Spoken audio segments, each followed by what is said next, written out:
Very good morning, class. I am here to talk about the classification of capital today. Yesterday we learned about what is capital, what are the characteristics of capital, what are the importance of capital. Today we will talk about the classification of capital. How is the capital classified into different subunits? It's a big chart, so I'll just rotate the camera accordingly. The first one is fixed capital or durable capital. Do remember the sub-names of it, other names of it. Fixed capital or durable capital. What it is, we see one by one. Second is circulating and single user capital. Circulating or single user capital.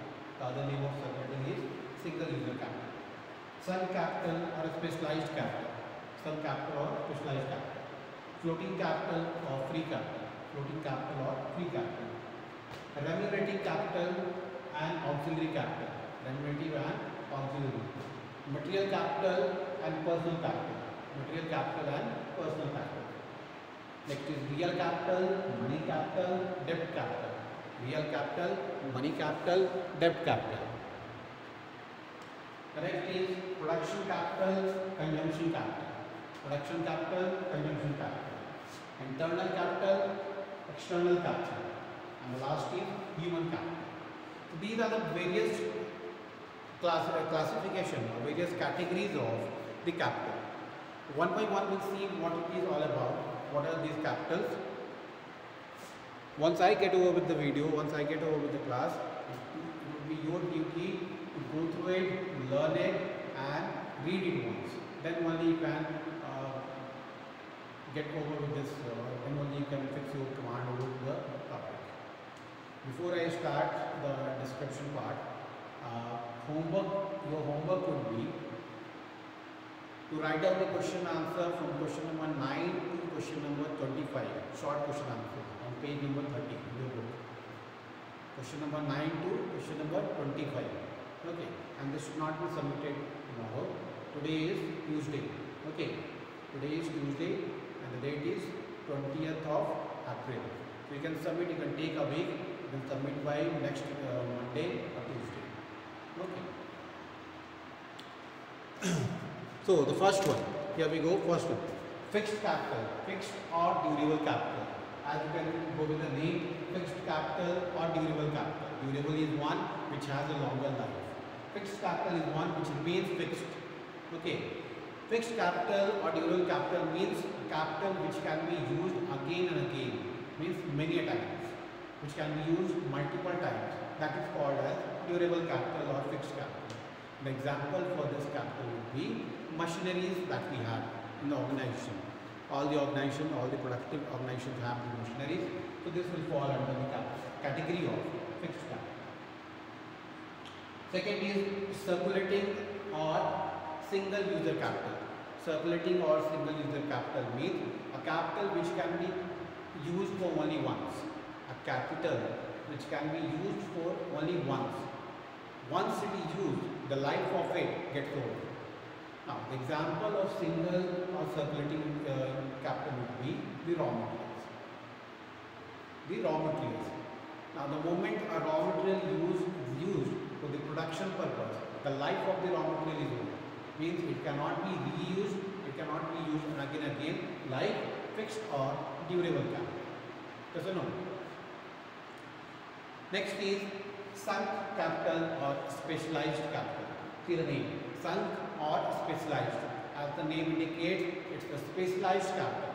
Now, sunk capital or specialized capital here means a capital which can be used for a special purpose. Means it can only be used for that special purpose. It cannot be involved into different set of works.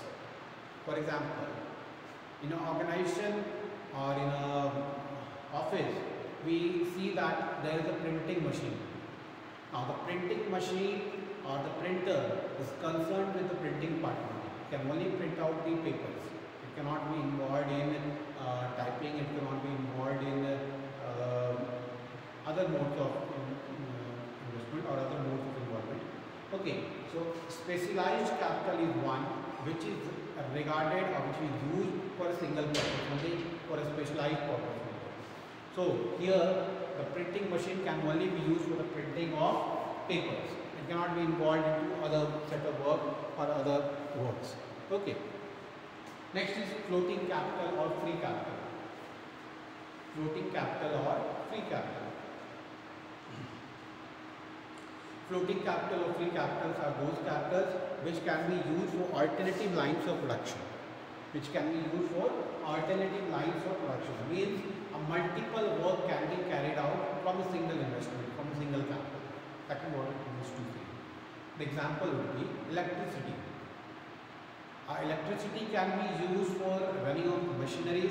Electricity can be used for running of fans, bulbs, printing machines. It can be used for n number of works. Okay, if an organization has a computer, then the computers can be plugged in with the help of electricity.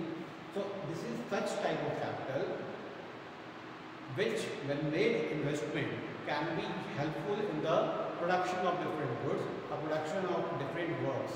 With the help of electricity, we can come out to the different works. Yes or no?